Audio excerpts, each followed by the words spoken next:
श्री कृष्णे गोविंदे हरे मुरारी। हे नाथे नारायण वासुदेवा। श्री कृष्णे गोविंद हरे मुरारी। हे नाथे नारायण वासुदेवा। तो प्रेम से बोली शंकर भगवान की जय, ठाकुर जी की जय, शालिग्राम भगवान की जय, तुलसी मैया की जय।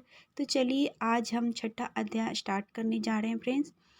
तो हमने 5वां अध्याय में यही जाना कि भगवान कहाँ कहाँ रहते हैं और कैसे भक्तों को प्रसन्न करते हैं। तो चलिए आज हम जानेंगे कि 5वां अध्याय में हमने क्या क्या जाना था। तो नारद जी ने राजा पृथु से कहा कि हे राजन, मैंने एक बार भगवान से पूछा कि हे प्रभु, आप अधिकतर कहाँ रहते हैं। यह सुनकर भगवान ने कहा कि हे नारद, मैं वैकुंठ अथवा योनियों के हृदय में नहीं रहता, मतलब योगियों के हृदय में नहीं रहता, अपितु मतलब किंतु जहाँ मेरे भक्त मेरा कीर्तन करते हैं वहाँ मैं अवश्य रहता हूँ। तो भगवान ने कहा नारद जी को कि जहाँ मेरे भक्त ने कीर्तन करते हैं वहाँ मैं अवश्य रहता हूँ। तो प्रेम से बोलिए ठाकुर जी की जय। तो चलिए मैं छठा अध्याय स्टार्ट करने जा रही हूँ, तो लास्ट तक ज़रूर देखिएगा, सुनिएगा। और फ्रेंड्स अगर मेरे चैनल पर पहली बार विजिट कर रहे हैं तो लाइक कमेंट सब्सक्राइब ज़रूर कर लीजिएगा, ताकि मैं कोई भी वीडियो डालूं तो आप तक सबसे पहले पहुंच सके। तो प्रेम से बोली शंकर भगवान की जय। तो नारद जी ने कहा कि जब 2 घड़ी रात शेष रह जाए तब तिल कुश अक्षत चंदन आदि लेकर शुद्ध होकर जलाशय मतलब जहाँ पे पानी हो, गंगा जी नदी, वहाँ पर जाएं। नहर की अपेक्षा नदी में स्नान करने से 10 गुना फल मिलता है, और नदी की अपेक्षा अगर संगम पर स्नान करने से 10 गुना फल मिलता है, और तीर्थ पर स्नान करने से इन सब से 10 गुना फल मिलता है। स्नान से पहले भगवान का ध्यान करके स्नानार्थ संकल्प करें। फिर तीर्थ में उपस्थित देवताओं को एवं आचमनीय आदि देवों अर्घ मंत्र यह है, अर्घ देवें। उसका मंत्र यह है कि हे कमलनाथ आपको नमस्कार है, हे जलाशय भगवान आपको नमस्कार है, हे ऋषिकेश आपको नमस्कार है। मेरे दिए हुए अर्घ को आप ग्रहण करें। वैकुंठ प्रयाग तथा बद्रीश्रम में जहाँ कहीं भगवान विष्णु गए हैं वहाँ उन्होंने 3 प्रकार से अपना पैर रखा था। वहाँ पर ऋषि वेद यज्ञों के सहित समस्त देवता मेरी रक्षा करते हैं। हे जनार्दन, हे दामोदर, हे देवेश, आपको प्रसन्न करने के लिए मैं कार्तिक पक्ष में विधिवत प्रातः स्नान कर रहा हूँ। आपकी कृपा से मेरे समस्त पाप नष्ट हो जाए। हे हरे, कार्तिक मास में व्रत तथा विधि पूर्वक स्नान करने वाले को अर्घ देता हूँ, आप राधिका सहित ग्रहण करें।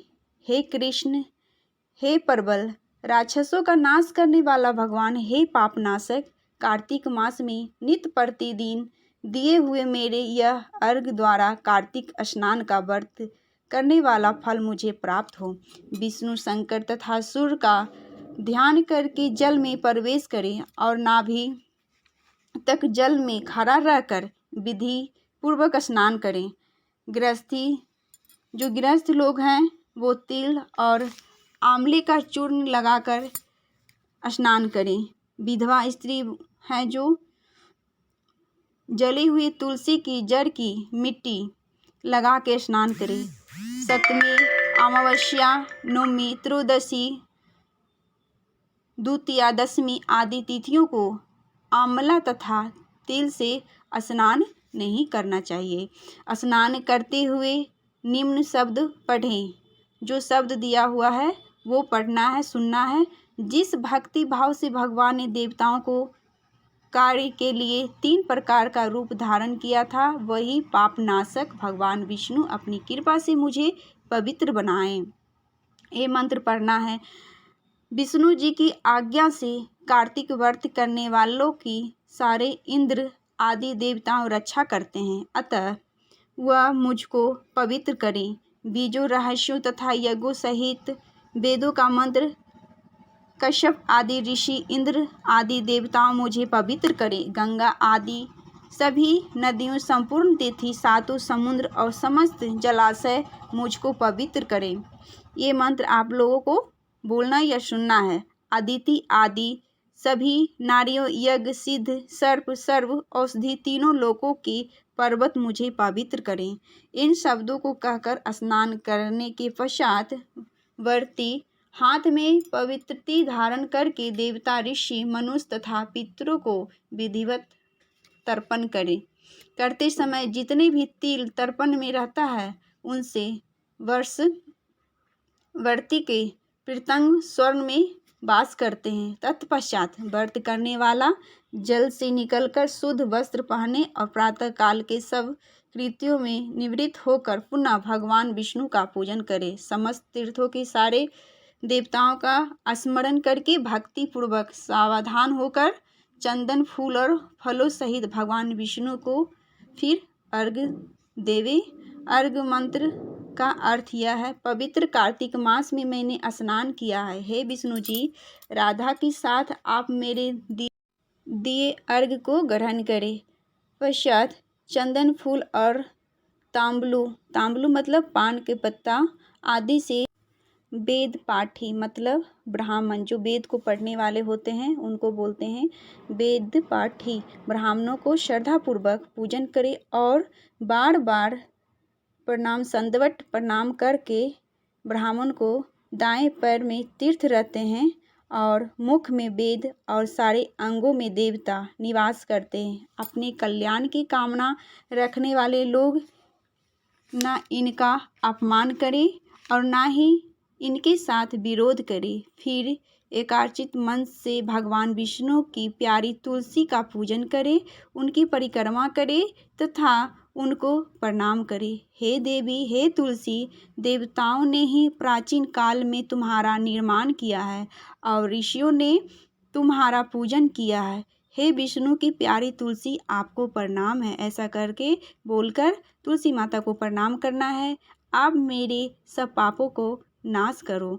इस प्रकार भक्तिपूर्वक जो लोग कार्तिक व्रत का अनुष्ठान वह संसार में सुखों को भोगते हुए अंत में मुक्ति को प्राप्त करते हैं। सारे रोगों को नाश करने वाले, पापों को नष्ट करने वाले, मनुष्य को श्रेष्ठ बुद्धि देने वाला, धन आदि का साधन, मुक्ति और कोई उत्तम व्रत संसार में नहीं है। तो कार्तिक महीने में जो भी व्रत होते हैं बहुत ही उत्तम होते हैं। कार्तिक का महीना इसीलिए अति उत्तम माना जाता है बाकी महीनों से। तो हमारा 6ठा अध्याय पूरा हो गया। फ्रेंड्स, अगर मेरे चैनल पर फर्स्ट टाइम विजिट कर रहे हैं तो प्लीज़ सब्सक्राइब, लाइक, कमेंट ज़रूर करिएगा और अपने साथियों को ये शेयर ज़रूर करिएगा और अच्छी वीडियो मैं लाती रहूँगी। अगर आवाज़ में कोई प्रॉब्लम है तो कमेंट कर ज़रूर बताइएगा।